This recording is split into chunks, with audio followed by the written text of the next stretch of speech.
Hello and welcome to my first video I do on YouTube. Today I will build a 4G63 engine, which mostly of you know is in the Mitsubishi Evos 1 through 9, but also in the Eclipse, in the GS, GST, GSX. I have the block here. It's a 6-bolt block. I think most of you know the differences between 6-bolt and 7-bolt, but if not, I will tell the differences later in the video. But what did I do off cam? I brought it to a machine shop and bored and honed the cylinders. As you can see, the crosshatch is relatively new. So yeah, I will go with Wiseco 500+ HP pistons and max speeding rods. Yes, max speeding rods, most of you know, is kind of like so-and-so company, but they were tested and they are good up until 500 horsepower. So I'm sure it will work together. Also, I will run Calford cams 272 on exhaust and intake. And yeah, first thing I did was the oil squirters. Well, I live in Germany and all these blocks, 6-bolt and 7-bolt, all have oil squirters. So I built them in. One was damaged, I changed one. Important, you need to have new washers for these. If you reuse the washers, you can risk of damaging or cracking the washers, so always use new ones. I went with 30 Newton meters on the nuts. That's what they get. And the second thing was the oil pump, the balance shaft delete. I bought the kit from STM, which comes with this plug, and also with this stubby right here. So first I wanted to open this bolt, but was not able to do it because it was stuck kind of. So I just bolted the oil pump right here, 5 bolts in the back, got them out, disassembled the oil pump and installed the stubby shaft, and then assembled it together. And these 5 bolts get around 15 Newton meters of torque. And that's the oil pump. It's ready to be installed, and also the bearings for the balance shafts. I turn them around. You can see here the oil port for the balance shafts, and I just hammered them out, turned it 180 degrees and hammered it back in, also with this bearing and this bearing. So basically the block is ready to be assembled, and the first thing I will start is with the crankshaft. I will measure the oil clearance for the crankshaft and the bearings, and yeah, then so here's the crankshaft. I personally run always 6-bolt crankshafts or 6-bolt engines. I have ran them in the past. I have no problems with them. I know 7-bolt engines are also nice, but yeah, I mostly have 6-bolt stuff laying around. So to measure the oil clearance, you need two tools. These two I already measured. The main bearing clearance, like that. They also all are within spec, so there's also another method with a plastic gauge, which is for people who have no specialized tools for this. Plastic gauge also works well. I will show it right now, but first got to measure the oil clearance on the block, and then I will show how it works with the plastic gauge.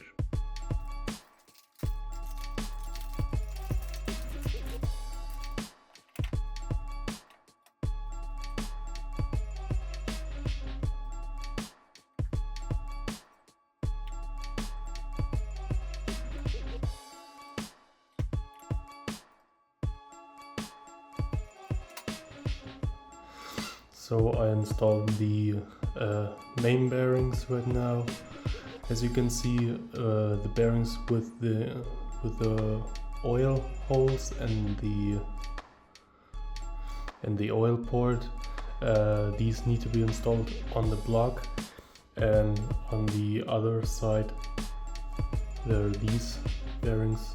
They only have like this thing right here. I don't know what it's called, but the smooth ones need to be on the top, and the bottom ones with the oil ports need to be installed on the block.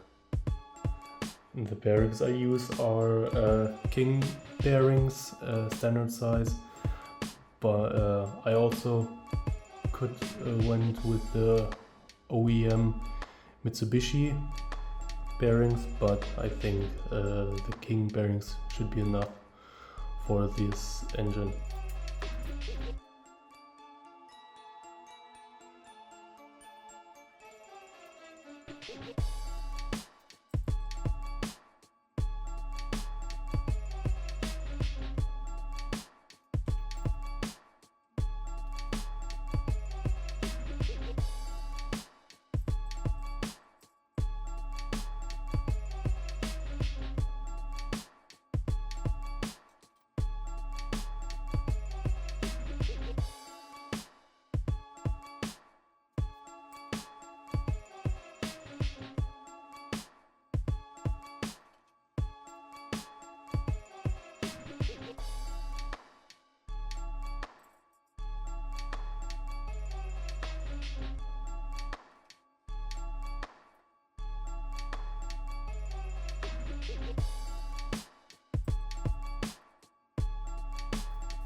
So I installed the ARP heads, main studs.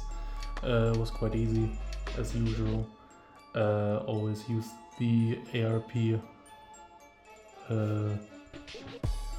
ultra torque loop, so you have the right torque specs.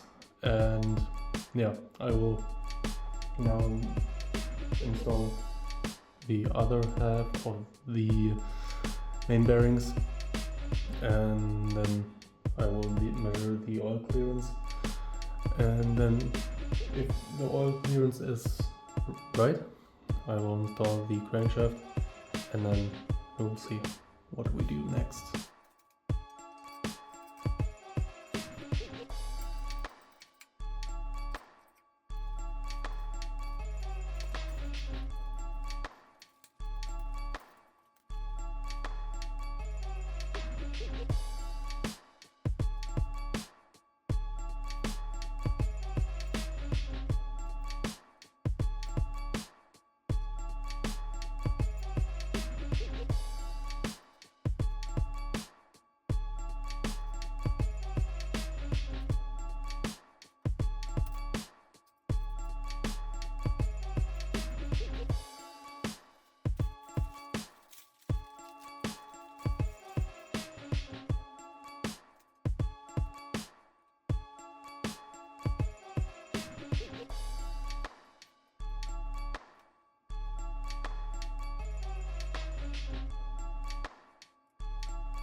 So now I installed the main caps and the washers and nuts from ARP.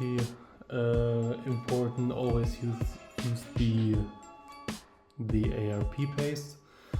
And right now I need to torque them down in 3 steps to 60 foot-pounds, and then we can measure the oil clearance.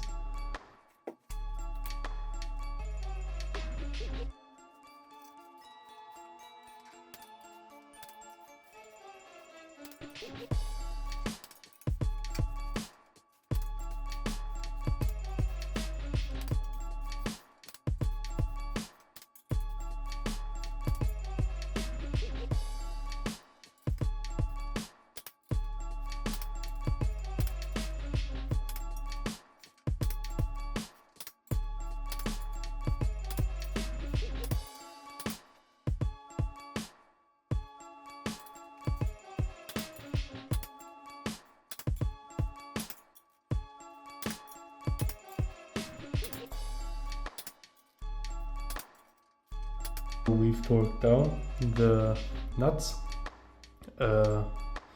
like ARP's recommendation, to 60 foot-pounds in 3 equal steps, means 24 to 60 foot-pounds. And now we can measure the oil clearance with a bore gauge.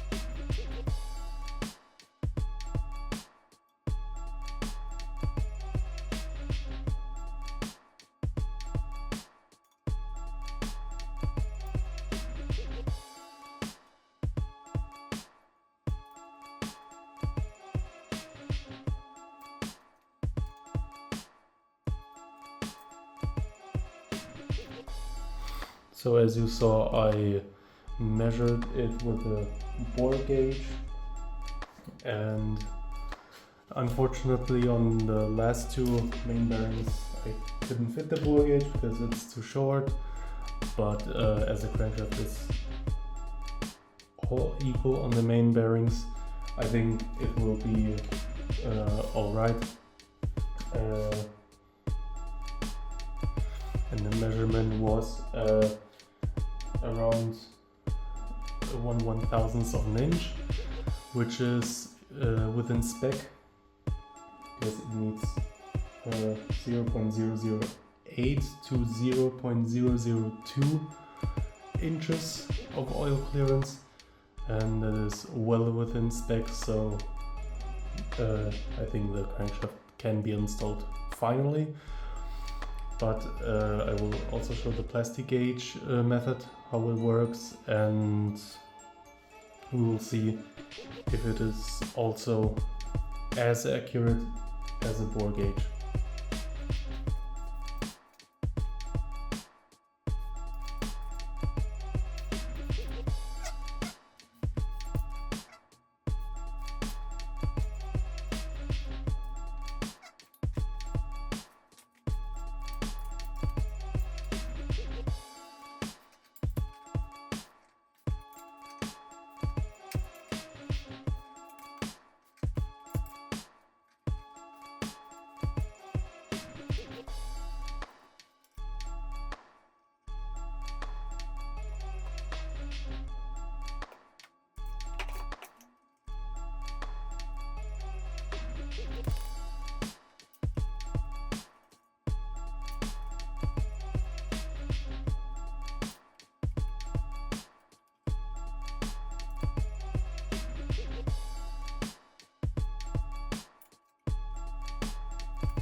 So as you saw, I removed the main bearing caps and put the crankshaft in, and I also measured the plastic gauge, how much it should be. I snipped it into 5 pieces. I used the green plastic gauge that's within spec. Right here 0.001 to 0.003 inch. As you can see, you can also get the red, blue and yellow plastic gauge, but the green one is within specs, so I will use just this. And now I will plastic gauge looks something like this.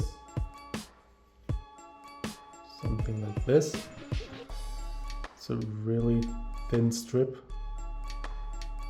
of wire, and you need to put them onto the main bearing of the crankshaft and torque the bearings down again.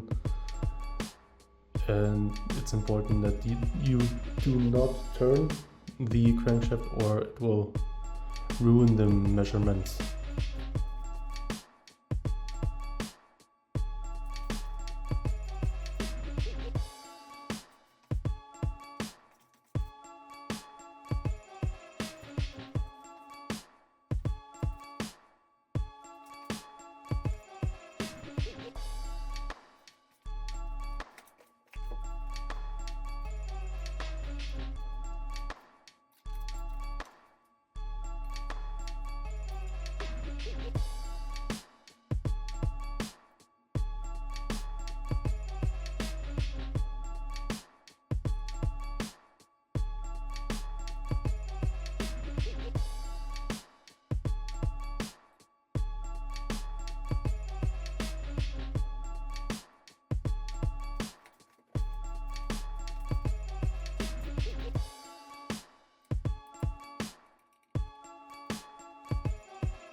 So I installed the crankshaft and also the plastic gauge, retorqued everything and disassembled everything again.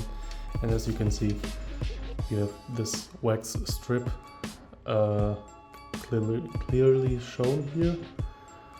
You also have the gauge. As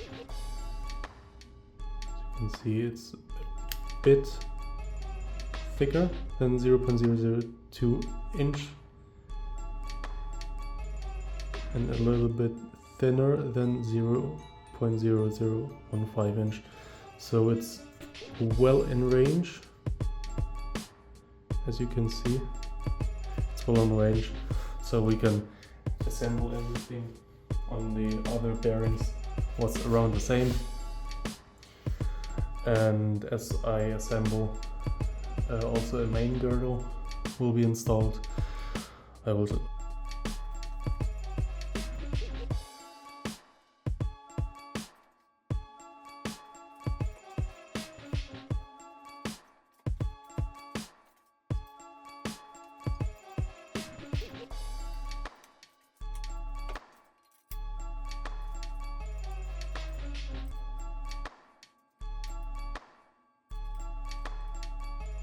So I installed everything, also put some assembly lube on it from Lucas Oil. Personally like this assembly lube. And now I put the main girdle on from Kigley Racing. And as you can see, it slightly has room, but I will check it.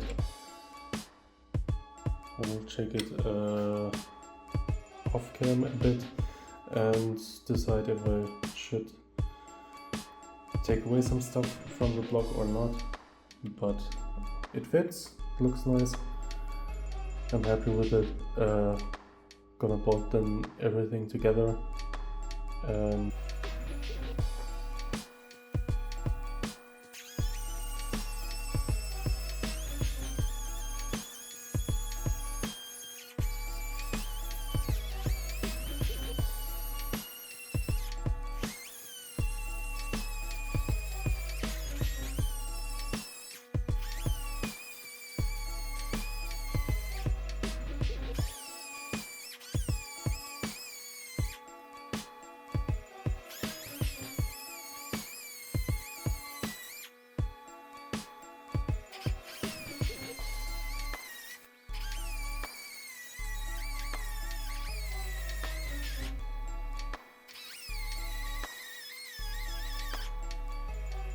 so what I've forgot to tell you, it's also in the manual from Kigley. You need to Dremel it down, these things right here in the block, so the girdle passes through. At it right now, looks fine, not pretty, but need to clean it again a bit. And the other side I will do off cam, so you will see me next installing the girdle. And yeah, alright, everything is installed now, and as I turn, everything turns freely, nothing binds up, so I'm happy.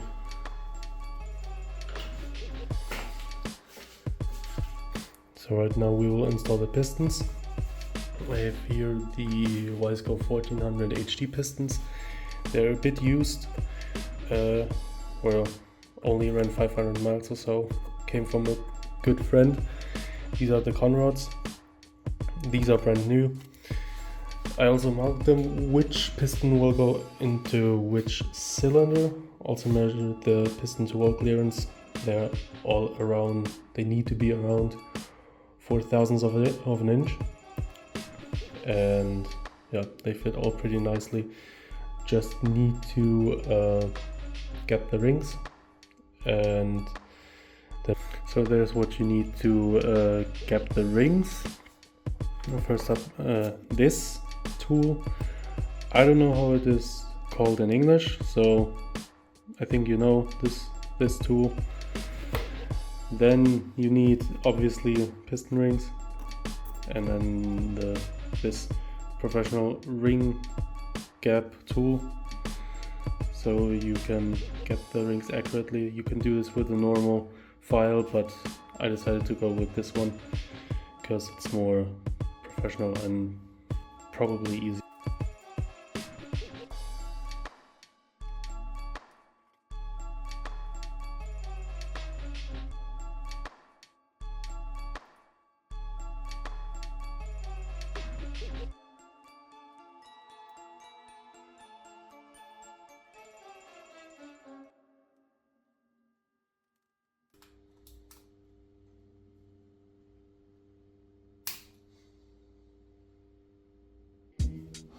Well, as expected, this happened. I think this was the top piston. No, it was the bottom piston ring.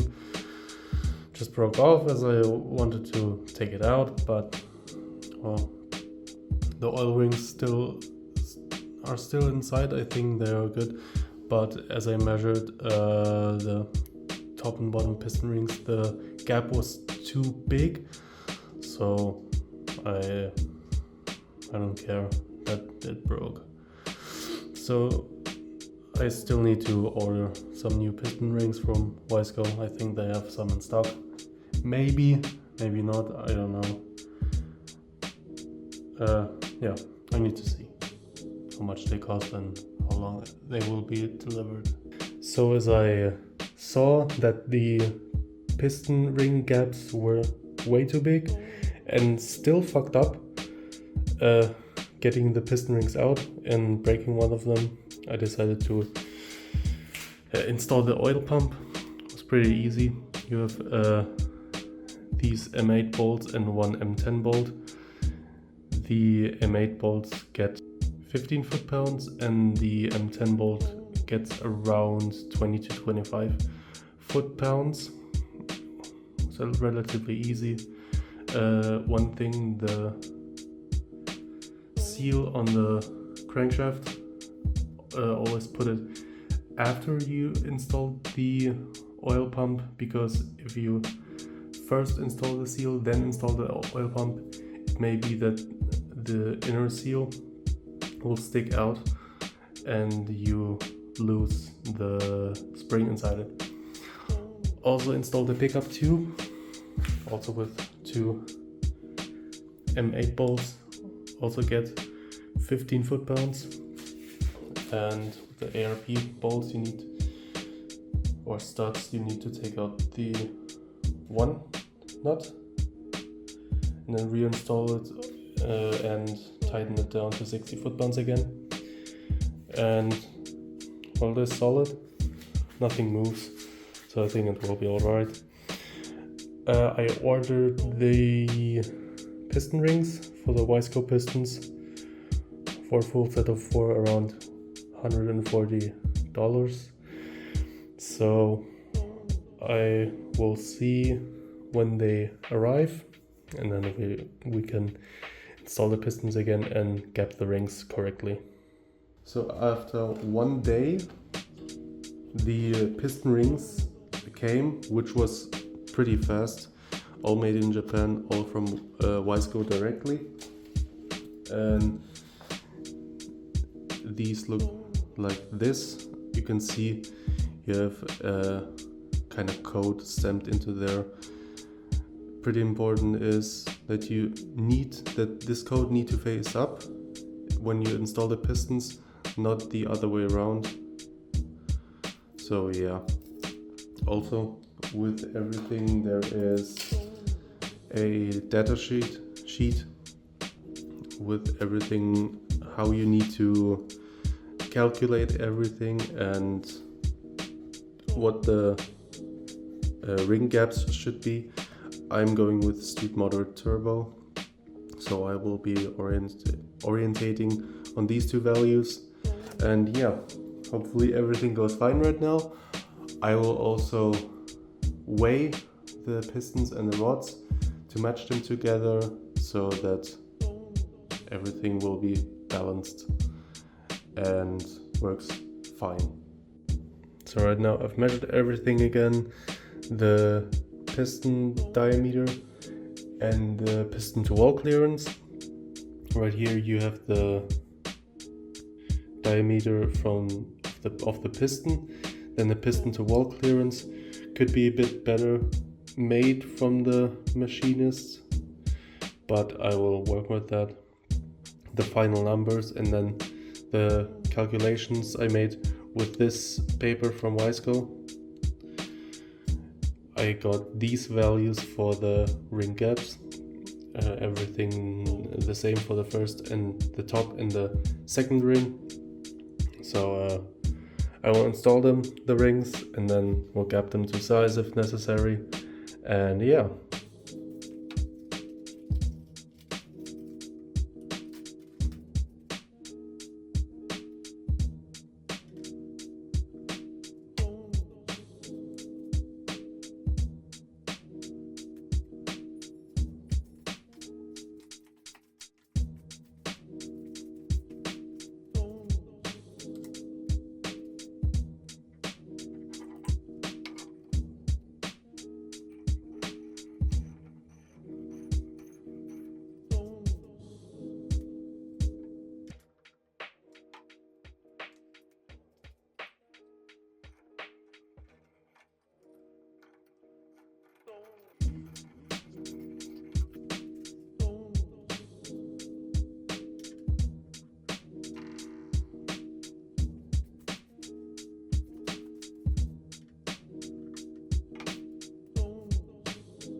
So as you saw, I adjusted the ring gaps, also installed it on the first cylinder. Everything went well, nothing broke off, thankfully. Now I'm gonna do the other pistons, the ring gaps, and then we will assemble it together, pistons with the connecting rods, and yeah. So I've installed the piston rings. As you can see, everything went well, and now I will assemble them together with the connecting rods. I weighed everything and they're pretty much spot on, apart from one connecting rod over there, but everything else seems alright, so I will now assemble them.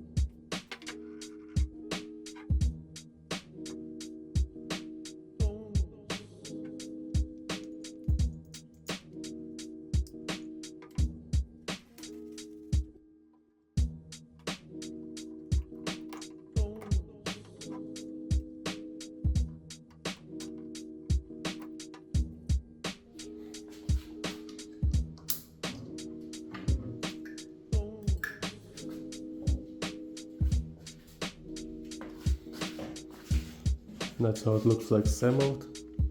So, as you can see, I mounted the pistons with the rods together, but there was also another problem with the max speeding rods, because these are 6-bolt connecting rods. They are like any normal 6-bolt connecting rod, only this part right here was a bit thinner than on the normal 6-bolt connecting rod. You see how it is pretty wide there. On this one it's not so wide, so I had to cut a bit of the bearing and then it would fit, because the bearing was not at fault.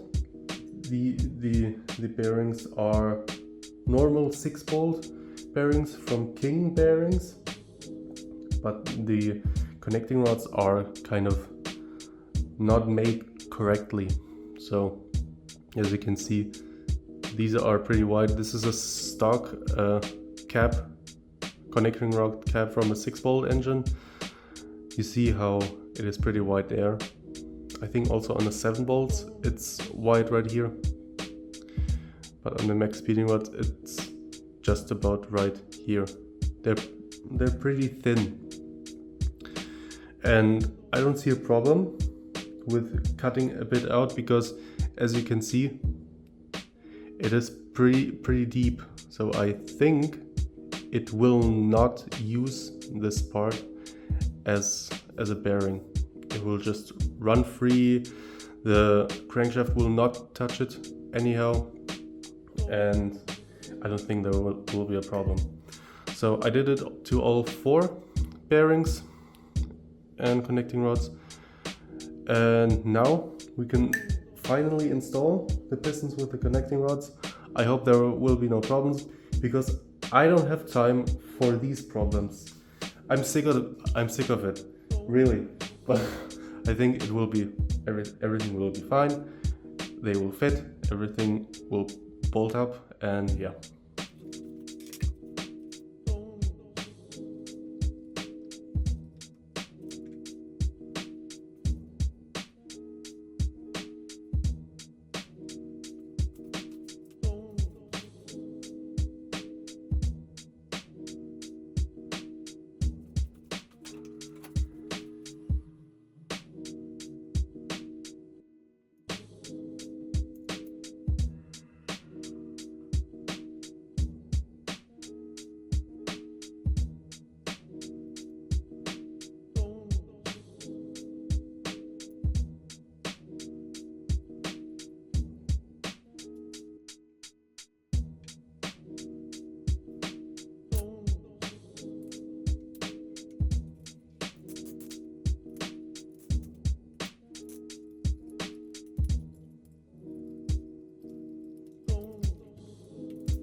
So now we need to torque down the connecting rod bolts, and for that you need a special ARP loop. So you have the right torque. The torque should be around 60 foot-pounds. Could be less, could be more. I'm gonna look it up again, and then we're gonna torque down the bolts.